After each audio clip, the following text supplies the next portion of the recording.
Hey guys, welcome back to the channel. And one of the most unfortunate things that's been happening is the legacy of Star Trek is being trampled on by utter garbage that is being made in the name of Star Trek. And let me be honest, this is only in name is it called Star Trek. Ever since Discovery aired, I've had this feeling that they're going in a different route. They're all about style and whatever they think is stylish. Feelings, family, and at the same time, they say all that, but then in Discovery, you barely know any of the bridge crew.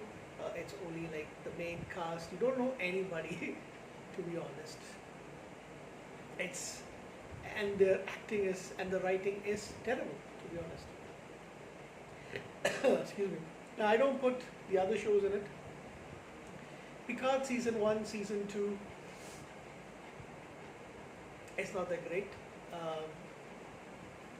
But I would say the first season story was at least good. Second season, I hate when science fiction shows try to come into the present, set in the past, but sorry, set in the future, but then they come to their past, which is our current times. I hated it, to be honest. I mean, didn't like it that much. But then the third season was way better, way better. And of course, it had the nostalgia factor. We got to see the old gang reunite. All that was great. That's what Star Trek fans want. Lower Decks is excellent. Unfortunately, they've cancelled it. 5 seasons. Prodigy, just 2 seasons. Amazing animated show, but we don't know what's going to happen to them. It looks like it might be the end for Prodigy as well. Unfortunate for us. Star Trek Strange New Worlds, good, much better writing, much better acting, all around you can say. But it does have some of those moments, like the musical, which I can always skip that episode if I want to rewatch the show once again. And we are getting season 3 of it. Did I cover everything? Yeah. And so Discovery ended, but they are going to make similar people, or the similar cast members, at least some of the cast members, into Star Trek. What is it? Starfleet Academy, right? So you got the dreaded Tilly. She is terrible. She is going to be in that show. They want to make that show for them. And then they had also announced Section 31, which is going to be the long heralded look of how Section 31 acts behind the scenes. And Philippa Jojo, Michelle Yeoh's character, who moves back in time, from Discovery season 3 to go and join Section 31, or rejoin Section 31 is what I should say. So there was supposed to be that show, that TV series, got changed, and it became a movie on streaming service, but still a movie. And they say that if it does well, there's hope that they might make sequels. I hope they don't make any more sequels, because, and I'm going to read what came to my mind at that, this was a little after I finished watching the movie, and I put my thoughts online, like several Facebook groups, and things like threads and Twitter and all that. So I call it a basic absolute pile of Targ doo-doo. If you know what a Targ is, you're a Star Trek fan if you know what Targ is. So why should somebody like Michelle Yeoh agree to sign off on this crap? Because it does nothing for Star Trek or science fiction shows in general. It's the absolute worst. It's the worst crap ever that put its name on Star Trek. And mostly we've had good stuff. Discovery being the exception. I hate to see that there is a future in which gaudy makeup, glittering outfits, multicolored hair, and then posing in lounge bars is basically seen as the norm, as in some of these shows. Star Wars is also guilty of doing it, but then I don't love Star Wars the way I love Star Trek. Okay, the the outfits are like, I mean, does that, does anybody not see what they're wearing? I mean, it's like crap. So now normally I love Michelle Yeoh's acting in almost everything that I've seen of hers, except as Emperor Jojo. I liked her as, I loved her, I should say, as Captain Philippa Jojo, the Prime Universe's version of Jojo. And I thought she was this, really classy captain. That's the Michelle Yeoh that I like. But as Empress Jojo, she's acting so hard to try and flirt. The way that she tries to say certain things, what a good idea. That's fucking nonsense. I mean, she's trying so hard. The script is so bad, so I don't really blame her completely.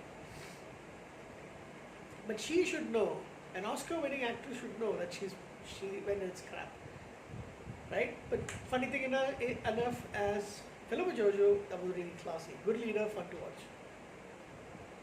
And stuff like this, Star Trek, if it didn't have the word Star Trek in it, I wouldn't be bothered. It would be something that's there on streaming service that I watch once and not even bother to come back to it, but it's Star Trek.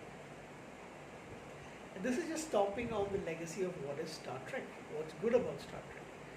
Alex Kurtzman, he has to stop. I mean, he is just the absolute worst. You should be round up, found, and in a trial you definitely will be found guilty. Should be sentenced to a long life in Rura Pente, hard labor.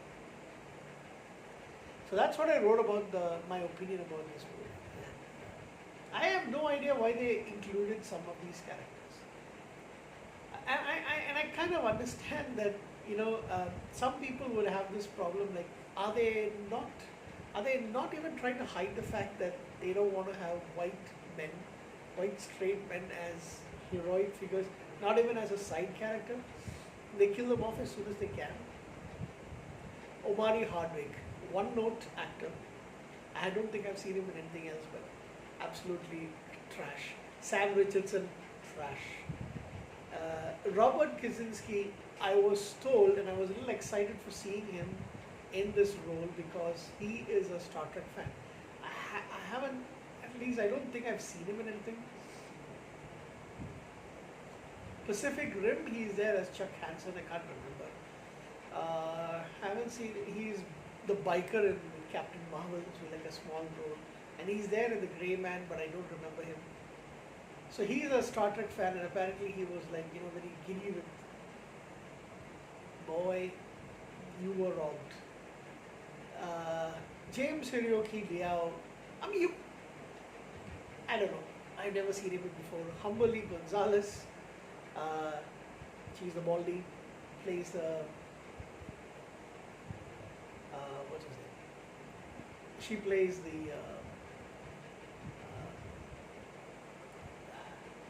the same alien species as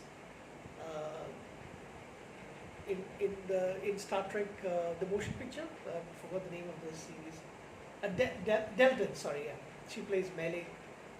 Oh boy. And Casey Roll, although she's an actress who I've seen her a little bit, I remember her in a little bit.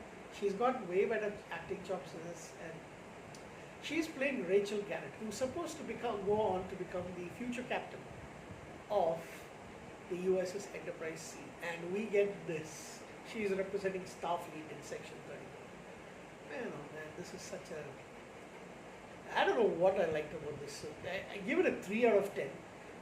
There's barely anything that I really like. And on top of that, you have Jamie Lee Curtis, completely out of place for her as Control, the cybernetic enhanced director of Section 31.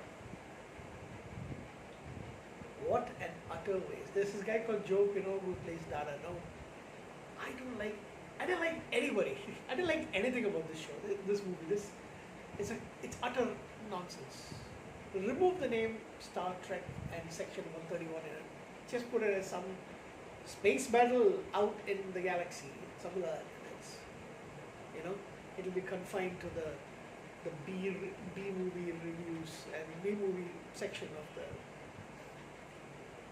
And Olatunde Osulusani, I just get out of there, man. I mean, just like direction is also like really bad. I just want these guys to stop. Give it to somebody else. Let somebody who actually knows what they're talking about, knows Star Trek actually make this show. Star Trek Section 31 is a pile of garbage. Complete doo-doo. 3 out of 10.